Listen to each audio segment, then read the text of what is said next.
হাল আতা আলাল ইনসানি হিনুম মিনাদ দাহরি লাম ইয়াকুন শাইআম মাযকুরা। পড়ুন আল্লাহু আকবার। আল্লাহ পাক রব্বুল আলামিন বলেন, মানুষের উপর এমন একটা সময়কে অতিবাহিত হয় নাই যেই সময়টা উল্লেখযোগ্য সে কিছুই ছিল না, তার কোনো নাম ছিল না, গ্রাম ছিল না, পরিচয় ছিল না, কোনো কিছুই ছিল না। মানুষের উপরে কি এমন একটা সময় অতিক্রম হয় নাই? আল্লাহ কোরআনের আয়াত দ্বারা আমাকে আপনাকে স্মরণ করিয়ে দেয়, বান্দা এই পৃথিবীতে তুমি এক সময় কিছুই ছিল না, সামনেও কিছু থাকবা না, আসছো খালি হাতে, যাবা খালি হাতে, শুধু কবরে যাবে তোমার সঙ্গের আমল। ঠিক না বে ঠিক? রব্বুল আলামিন বলেন, ইন্না খলাকনাল ইনসানা মিন নুতফাতিন আমশাজ নাবতালিহি ফাজআলনাহু সামিআন বাসীরা। আল্লাহু আকবার। আল্লাহ পাক রব্বুল আলামিন আর একটু স্মরণ করিয়ে দিচ্ছে আমাকে আপনাকে, উল্লেখযোগ্য তো কিছুই ছিল না, দুনিয়াতে আসলা কিভাবে? ইন্না খালাকনাল ইনসান, নিশ্চয়ই আমি মানুষকে সৃষ্টি করেছি মিন নুতফা, নুতফা থেকে, শুক্রাণু থেকে, বীর্য থেকে, এক ফোঁটা নাপাক পানি থেকে, আমশাজ, শুধু পুরুষের নাপাক পানি না, স্বামী আর স্ত্রী, পিতার মিতা, নারী পুরুষ, পিতা আর যেই মাতা, নারী আর পুরুষ উভয়ের মিশ্রিত শুক্রাণু থেকে রব্বুল আলামিন বলছে আমি মানুষকে সৃষ্টি করেছি। সুবহানাল্লাহ। নতফাতিন আমশাজ, মিশ্রিত শুক্রাণু, মিশ্রিত শুক্রাণু। শুধু পুরুষের শুক্রাণু হলে হবে না, নারীর শুক্রাণু, পুরুষের শুক্রাণু, দুই শুক্রাণু মিলে মাত্র ছোট্ট একটা ফোঁটা, এই এক ফোঁটা মিশ্রিত পানি দ্বারা আমি আল্লাহ তোমাকে সৃষ্টি করেছি। সূরাতুত তারিক ৩০ নম্বর পারা খোলেন, আল্লাহ পাক রব্বুল আলামিন বলছে, ফালয়ানজুরিল ইনসানু মিম্মা খুলিকা, খুলিকা মিম্মা দাফিক ইয়াখরুজু মিন বাইনিস সুলবি ওয়াত তারাইব। বলেন আল্লাহু আকবার। রব্বুল আলামিন বলেন, ফালয়ানজুরিল ইনসানু মিম্মা খুলিকা, মানুষ লক্ষ্য করুক, তাকিয়ে দেখুক তাকে কিভাবে আমি আল্লাহ সৃষ্টি করেছি। মানুষ তাকিয়ে দেখুক কিভাবে আমি আল্লাহ তাকে তৈরি করেছি। ফালয়ানজুরিল ইনসানু মিম্মা খুলিকা, খুলিকা মিম্মা দাফিক। আল্লাহ বলছেন মানুষকে সৃষ্টি করেছি সবেগে দ্রুত গতিতে আসা নির্গত পানির ফোঁটা থেকে রব্বুল আলামিন ওই মানুষকে তৈরি করেছে। সুবহানাল্লাহ। সবেগে যেই পানি আসে, সবেগে দ্রুত গতিতে স্খলিত হয় যেই পানিটা, ফালয়ানজুরিল ইনসানু মিম্মা খুলিকা মিম্মা দাফিক, সবেগে যেই পানি আসে সেই পানি থেকে মানুষকে তৈরি করেছি। আগে বললেন মানুষ ভেবে দেখুক কিভাবে তাকে তৈরি করা হয়েছে। ইয়াখরুজু মিন বাইনিস সুলবি ওয়াত তারাইব, কোথায় থেকে সেই পানি আসে? আল্লাহ সেটাও কোরআনে জবাব দিচ্ছেন, ইয়াখরুজু মিন বাইনিস সুলব, সুলব মানে হলো পুরুষের পৃষ্ঠদেশ, পুরুষের যে পিঠ, ওয়াত তারাইব, আর নারীর হলো বক্ষদেশ। পুরুষ থেকে যে পানিটা আসে সেই পানিটা, সেই শুক্রাণুটা পুরুষের পিঠের মধ্যে রিজার্ভ থাকে, আর নারীদের হলো বক্ষের মধ্যে, বুকের মধ্যে রিজার্ভ থাকে। আল্লাহ সেটাও বলে দিলেন কোথায় থেকে সেই পানিটা আসে। ইয়াখরুজু মিন বাইনিস সুলবি ওয়াত তারাইব, পৃষ্ঠদেশ থেকে আর বক্ষদেশ থেকে সবেগে যেই পানি আসে সেই পানি থেকে, সেই শুক্রাণু থেকে আমাকে আপনাকে সৃষ্টি করেছেন কে? কেন ইমাজিন, এক ফোঁটা পানি। আজকে আমার আপনার 4 হাত পা, কত বড় বড় আমরা মানুষ, কত ওজন আমাদের, 70, 80, 90, 100 কেজির মানুষ, 4 ফুট 5 ফুট 6 ফুট 7 ফুট মানুষ, কত শক্তি আমাদের। এক ফোঁটা পানি থেকে মানুষ সৃষ্টি, আর সেই মানুষের এখন কত সৃষ্টি। সেই মানুষ আল্লাহর দেওয়া বুদ্ধি দিয়ে, শক্তি খাটায়া 120 তলা, 200 তলা, 150 তলা বিল্ডিং বানায় ফেলতেছে, বিমান তৈরি করে ফেলছে, কত কলকারখানা তৈরি করে ফেলছে।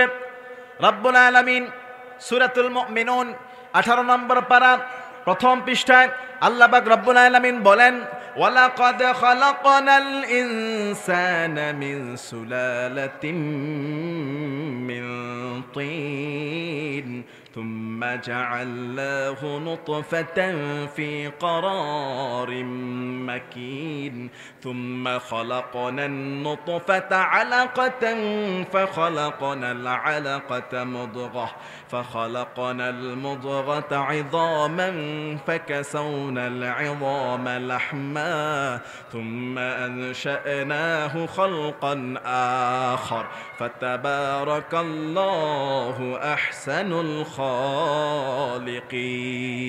الله أكبر রব্বুল আলামিন সূরাতুল মুমিনুন 12 নম্বর আয়াত 18 নম্বর পারা প্রথম পৃষ্ঠা আল্লাহ বলছেন ওয়ালাকাদ খলাকনাল ইনসানা মিন সুলালাতিন মিন তিন অবশ্যই আমি মানুষকে সৃষ্টি করেছি মাটির রস থেকে মাটির নির্যাস থেকে আমি মানুষকে তৈরি করেছি কিভাবে মাটির রস থেকে আমরা তৈরি হলাম আমরা যদি আমাদের মূলের দিকে তাকাই গোড়ার দিকে তাকাই সবাই দেখবেন আমাদের আদি পিতা সাইয়েদনা আদম আলাইহিস সালাতু ওয়াস সালামকে রব্বুল আলামিন মাটি থেকে তৈরি করেছে আমরা আমাদের বাবার সন্তান এইজন্য আমাদের মূল হলো মাটি মূল কি আরো জোরে বলেন আবার মাটির সাথে আমাদের সম্পর্ক আছে না নাই আমরা যেই ধান খাই চাল খাই ভাত খাই ফল খাই মূল খাই সব মাটির জমিন থেকে বের হয় কথা বলেন ঠিক না বে ঠিক আপনি যদি একটা বাটার বন খান একটা ব্রেড খান সেটাও তো গম থেকে আসে আপনি যা খান ফল মূল আর যত ধান চাল আটা ময়দা সব কিন্তু মাটির নির্যাস থেকে চারা বের হয় যেই মাটি যত ভালো যেই মাটিতে সার যত ভালো সেই মাটিতে ফসল কম না বেশি তাহলে মাটির সাথে আমাদের একটা সম্পর্ক আছে না নাই আল্লাহ পাক রব্বুল আলামিন 16 নম্বর পারায় বললেন মিনহা খালাকনাকুম পড়েন মিনহা খালাকনাকুম ওয়া ফিহা নুঈদুকুম ওয়া মিনহা নুখরিজুকুম তারাতান উখরা আল্লাহ বলছে বান্দা মিনহা খালাকনাকুম তোমাকে মাটি থেকে সৃষ্টি করেছি ওয়া ফিহা নুঈদুকুম আবার আমি আল্লাহ তোমাকে সেই মাটির মধ্যে ফিরিয়ে নিব আল্লাহু আকবার মাটির দিকে আমাদের যেতে হবে ঠিক না বে ঠিক হাজার কোটি টাকার মালিক আমি আপনি হতে পারি কিন্তু মাটির ঠিকানা সেই মাটির ঘরে যেতে হবে আপনি আমি যদি 100 তলারও বিল্ডিং হয়ে যায় বিল্ডিং এর মালিক থাকি আজকে মারা গেলে আর 24 ঘন্টা নয় 12 ঘন্টার ভিতরে 3.5 হাত কবরের মাটির মধ্যে শোয়া দিবে এজন্য রব্বুল আলামিন বলেন মিনহা খালাকনাকুম মাটি থেকে সৃষ্টি করেছি ওয়া ফিহা নুঈদুকুম সেই মাটিতে আবার ফিরে যেতে হবে ওয়া মিনহা নুখরিজুকুম তারাতান উখরা আবার সেই মাটি থেকে তোমাকে বের করব দাঁড়াতে হবে একজনের সামনে চিল্লায় বলেন না তিনি কে আল্লাহর সামনে আমাকে আপনাকে দাঁড়াতে হবে এজন্য আল্লাহ পাক রব্বুল আলামিন শুরু করলেন ওয়ালাকাদ খালাকনাল ইনসান অবশ্যই মানুষকে সৃষ্টি করেছি মিন সুলালাতিন মিন তিন সুলাল মানে হলো নির্যাস রস তিন মানে হলো মাটি মাটির রস থেকে আমি আল্লাহ মানুষকে সৃষ্টি করেছি আমাদের বাবার উত্তরসূরি হিসেবে আদম আলাইহিস সালাম মাটি আমাদের গঠনও মাটি খাইও আমরা মাটির জিনিস এইজন্য শরীরের সাথে মাটির একটা সম্পর্ক আছে এরপর রব্বুল আলামিন বলছে সুম্মা জাআলনাহু নুতফাতান ফি করারিম মাকিন আমি আল্লাহ তারপরে সেই শুক্রাণুকে সেই বীর্যটাকে অন্ধকার একটা নিরাপদ স্থানে সেট করে দেই সুবহানাল্লাহ আমি আল্লাহ সেই বীর্যের পানি সেই শুক্রাণুর পানিকে এমন অন্ধকারে এমন সুরক্ষিত জায়গায় এমন নিরাপদ জায়গায় রাখি পৃথিবীর কেউ বলতে পারবে না কিভাবে সেই এক ফোঁটা পানি থেকে একটা মানুষ জ্যান্ত মানুষ বের করে দেয় সুবহানাল্লাহ কোনো ইঞ্জিনিয়ার পারবে না কোনো ডাক্তার পারবে না কোনো বৈজ্ঞানিক পারবে না কোনো ইতিহাসবিদ পারবে না কিভাবে এটা পসিবল কিভাবে সম্ভব এত অন্ধকার অন্ধকারের ভিতরে অন্ধকার পেটের ভিতরের অন্ধকার রহমের ভিতরের অন্ধকার সেই অন্ধকারের মধ্যে আল্লাহ মা আর বাবার স্বামী আর স্ত্রী একটা মিশ্রিত এক ফোঁটা শুক্রাণু সেটা আল্লাহ প্রথমে সেট করেন আল্লাহু আকবার বলেন প্রথমে আল্লাহ সেট করেন সুম্মা খালাকনান নুতফা এই নুতফা থেকে আল্লাহ আস্তে আস্তে বানায় ফেলেন আলাকা রক্তের পিণ্ড কিসের পিণ্ড প্রথম হলো পানি পানি থেকে কি কথা বলেন পানি থেকে রক্ত পানি থেকে এক ফোঁটা রক্ত হয়ে যায় ফাখালাকনাল আলাকাতাল মুদগা এরপরে রক্ত থেকে এবার হয় একটা মাংসের টুকরা ছোট্ট একটা মাংসের টুকরা তাফসীরের মধ্যে আছে যোগ যোগ দেখছেন যোগ যোগের মাথা যেমন ছোট যোগ যেমন বাঁকা হয়ে ছোট হয়ে থাকে আল্লাহ পাক রব্বুল আলামিন এইরকম যোগের মতো ছোট একটা ছোট্ট একটা মাংসের টুকরা করে, ছোট একেবারে ছোট মাংসের টুকরা। ফাখালাকনাল মুদগাতা ইযামা, আল্লাহ বলছে সেই মাংসের টুকরার উপরে এবার হাড্ডি লাগায়া দাও। ফাকাসাউনাল ইযামা লাহমা, সেই রক্তপিণ্ডের উপরে এবার সেই হাড্ডির উপরে মাংস লাগায়া দাও। আল্লাহু আকবার। সেই মাংসের হাড্ডির উপরে মাংস লাগায় দাও। থুম্মা আনশানাহু খালকান আখার, এইভাবে রব্বুল আলামিন পরিপূর্ণ সৃষ্টি করে ফেলে। ফাতাবারাকাল্লাহু আহসানুল খালিকিন, বরকতময় আল্লাহ কতই না উত্তম সৃষ্টিকারী, বরকতময় আল্লাহ কত সুন্দর তৈরি করে মানুষকে। হাদিসের মধ্যে আসছে রাসূল করিম সাল্লাল্লাহু আলাইহি ওয়াসাল্লাম তিনি বলেন, মায়ের পেটে যখন শুক্রাণু যায়, সেই শুক্রাণু প্রথম থেকে 40 দিন, কতদিন? 40 দিন পরে সেটা আস্তে আস্তে রক্তের টুকরা হয়ে যায়। এবার আরো 40 দিন যখন হয়ে গেল, 80 দিন যখন হয়ে যায়, এরপরে আরো 40 দিন ছোট একটা মাংসের টুকরা হয়ে যায়, ছোট একটা গোশতের মাংসপিণ্ড হয়ে যায়। 340 120 দিন যখন হয়ে যায়, একজন ফেরেশতা সেই মায়ের গর্ভের মধ্যে চলে আসে। ওই ফেরেশতা প্রথমেই আসেই ওই 120 দিনওয়ালা ছোট্ট সেই রক্তপিণ্ড মাংসপিণ্ডের মধ্যে রূহ দিয়ে দেয়। আল্লাহু আকবার। কি দেয়? কি দেয়? রূহ। তার ভিতরে রূহ দিয়ে দেয়, জীবন চলে আসে, লাফালাফি শুরু করে দেয়। জিহ্বা দিয়ে মায়ের নাড়ির সঙ্গে তার সঙ্গে নাড়ির কানেকশন হয়ে যায়, খাবার দাবার শুরু করে দেয়। 120 দিন যখন তার পেটের মধ্যে বয়স হয়, আল্লাহর রূহ দিয়ে দেয়। ফেরেশতা ওই রূহের কপালের মধ্যে 4টা জিনিস লিখে দেয়। তার তাকদিরে 4টা জিনিস ফেরেশতা লিখে দেয়, 4টা কথা ফেরেশতা লিখে দেয়। তার হায়াত কেমন হবে, তার আমল কেমন হবে, মৃত্যু কখন হবে, লোকটা কি ভালো হবে না মন্দ হবে, সব তার মধ্যে লেখা দেয়। যে পৃথিবীতে কতদিন সে থাকবে, এই হায়াত মৌতটা ওই মায়ের গর্ভেই আরো একবার লিখে দেওয়া হয়। কিন্তু প্রত্যেকটা বান্দা বান্দির জন্মের পৃথিবী সৃষ্টির 50,000 বছর আগে প্রত্যেকের তাকদির আল্লাহ পাক রব্বুল আলামিন লিখে ফেলেছে। পৃথিবী সৃষ্টির 50,000 বছর আগে আমি আপনি কোথায় জন্মাবো, কোথায় মৃত্যুবরণ করব, কতটুকু খাবো, কিভাবে চলবো, সব লিখেছেন কে? আরো জোরে বলুন কে? আবার যখন একটা মানুষ যখন মায়ের পেটে 120 দিন হয়, কতদিন? 120 দিন যখন হয়, তার ভিতরে আল্লাহ পাক রব্বুল আলামিন 4টা কথা লিখে দেয়। তার হায়াত, তার মওত, তার আমল, সে ভালো না খারাপ, সব আল্লাহ লিখে দেয়। কতদিন সে বাঁচবে, কেমন হবে ছেলেটা, মেয়েটা কেমন হবে, আল্লাহ পাক রব্বুল আলামিন এটাও লিখে দেয়। লোকটা কি নেককার জান্নাতি না জাহান্নামী। দুনিয়াতে আসার পরে রাসূল সাল্লাল্লাহু আলাইহি সাল্লাম বলছে, মনে হবে লোকটা ভালো মানুষ, আসলে মনে হবে লোকটা ভালো মানুষ, কিন্তু তার কপালে লেখা হলো জাহান্নাম। মৃত্যুর সময় যখন হয়ে যাবে, ওই লোকটা বদ আমল করে জাহান্নামী হয়ে যাবে, তাকদিরের লিখন। আবার এমন অনেককে মনে হবে বদকার, কিন্তু তার তাকদিরে আছে জান্নাত। মৃত্যুর আগে আল্লাহ তাকে এমন হেদায়েত দিবে, ভালো কাজ করে ঈমানের উপর মৃত্যুবরণ করবে, আল্লাহ তাকে জান্নাত দান করে দিবে। এজন্য আল্লাহর কাছে হেদায়েত চাওয়ার দরকার আছে না নাই? আল্লাহুম্মা ইন্নী আসআলুকাল হুদা ওয়াত তুকা ওয়াল আফাফা ওয়াল গিনা, দোয়াগুলো পড়তেন মুহাম্মদ সাল্লাল্লাহু আলাইহি ওয়াসাল্লাম। হে আল্লাহ, তুমি আমাকে হেদায়েত দাও, ওয়াত তুকা, তুমি আমাকে তাকওয়া দাও। আবার বিশ্বনবী পড়তেন, আল্লাহুম্মা ইয়া মুকাল্লিবাল কুলুব সাব্বিত কলবি আলা দীনিক, আল্লাহুম্মা ইয়া মুসাররিফাল কুলুব সাররিফ কুলুবানা আলা তাআতিক।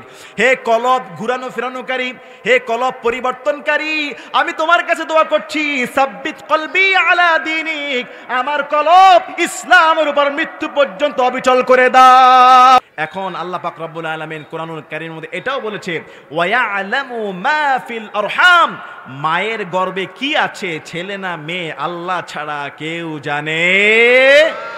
জানে? কেউ জানে?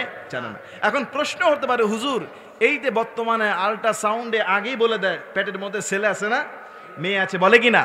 আবার কোরআন বলছে আল্লাহ ছাড়া কেউ জানে না, আর দুনিয়ার ডাক্তার মেশিন দিয়ে বের করে ফেলতেছে। আল্লাহ বলছে ওয়া আলামু মা ফিল আরহাম, রেহেম এরহাম জরায়ু। আল্লাহ বলেন না যে পেট, যদি ডাক্তারদের ক্ষমতা থাকে 120 দিন বয়স হওয়ার আগে বলে দেখাক। আল্লাহু আকবার।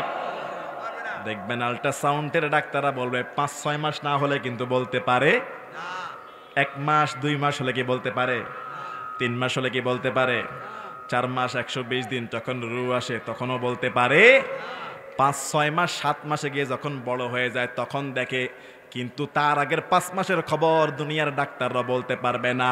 ছেলে হবে না মেয়ে হবে সিদ্ধান্ত একজনের, গোপনে একজনেই জানেন। চিল্লায় বলেন না তিনি কে? আল্লাহ পাক রব্বুল আলামিন বলেন সুম্মা ইন্নাকুম বা'দা যালিকা লামাইতুন। এত সুন্দর করে গঠন করে, এত সুন্দর করে বানানোর পরে, এত সুন্দর রূপ লাবণ্য শক্তি সুস্থতা দান করার পরে আল্লাহ পাক রব্বুল আলামিন বলছেন সুম্মা ইন্নাকুম বা'দা যালিকা লামাইতুন, তারপরে একদিন তোমাকে মৃত্যুবরণ করাই লাগবে। কোনো সন্দেহ নাই আল্লাহ এত সুন্দর করে মানুষকে বানায়। আর আল্লাহ যত সৃষ্টি রয়েছে সব সৃষ্টির মধ্যে সবচেয়ে সুন্দর সৃষ্টি হলো মানুষ। সবচেয়ে সুন্দর সৃষ্টি কি? যেমন আল্লাহ সূরা ৩:৩০ নম্বর পারায় বলেছে লাকাদ খালাকনাল ইনসানা, পড়েন না, লাকাদ খালাকনাল ইনসানা ফি আহসানি তাকওয়িম সুম্মা রাদাদনাহু আসফালা সাফিলিন। কত চমৎকার কথা আল্লাহ বললেন। অবশ্যই আমি সবচেয়ে সুন্দর অবয়ব, সবচেয়ে সুন্দর গঠন, সবচেয়ে সুন্দর চেহারা দিয়ে মানুষকে তৈরি করেছি। এই মানুষের জ্ঞান আছে, বুদ্ধি আছে, আকল আছে, বিবেক আছে, জিহ্বার মধ্যে টেস্ট আছে, ক্ষমতা আছে, ক্রিয়েটিভিটি আছে। এই মানুষ চাইলে চেষ্টা করলে অনেক কিছু করতে পারে। কিন্তু এই মানুষের মতোই দেখতে বানর, হনুমান, মানুষের মতো পা আছে গরু ছাগলের, বাঘ ভাল্লুকের, জীবজন্তুর, মানুষের মতো চোখ আছে, মাথা আছে, বুদ্ধি আছে, জিহ্বা আছে, কিন্তু মানুষের মতো এত সুন্দর আকল, মানুষের মতো তারা বুঝতে পারে। আল্লাহ মানুষকে সব দিক থেকে অলরাউন্ডার, আল্লাহ মানুষকে সব দিক থেকে যোগ্য বানিয়ে দিয়েছেন। আবার আল্লাহ বলছে সুম্মা রাদাদনাহু আসফালা সাফিলিন, এই মানুষ আবার একদিন নিকৃষ্ট থেকে, নিচু থেকে নিচের দিকে ফিরে যাবে। যেই যৌবনে তুমি গরম দেখাতা, যেই ক্ষমতার বাহাদুরিতে আরেকজনকে হত্যা করতা, যেই পয়সার গরমে মানুষকে মূল্যায়ন করতে পারতা না, সেই মানুষটা 70-80 বছর বয়সে বাথরুমেও যেতে পারে না, বিছানার মধ্যে শুয়ে বিছানা নষ্ট করে ফেলে। ঠিক কিনা বলেন? আল্লাহ এটাই বলছে তোমাকে সুন্দর করে বানিয়েছি, আবার তোমার গতি কিন্তু খুবই খারাপ হয়ে যায়। সুতরাং বাহাদুরি করিও না, ক্ষমতা দেখিও না। সকালবেলার ফকির, সকালবেলার রাজাকে সন্ধ্যাবেলা আল্লাহ ফকির বানাতে পারে, আবার সকালবেলার ফকিরকে সন্ধ্যাবেলার রাজা বানাইতে পারে কে? সকালবেলাও ছিল আমাদের প্রধানমন্ত্রী, বিকালে আসরের আগেই 40 মিনিট সময় চেয়েছে, বলা হয়েছে 5 মিনিটের সময় নাই। সকালবেলার প্রধানমন্ত্রী বিকালবেলায় পলাতক আসামি। এরকম ঘটনা ঘটে নাই? সকালবেলা যিনি প্রধানমন্ত্রী বিকালবেলা পলাতক আসামি, পালিয়ে চলে গিয়েছে। ক্ষমতা দেওয়ার মালিককে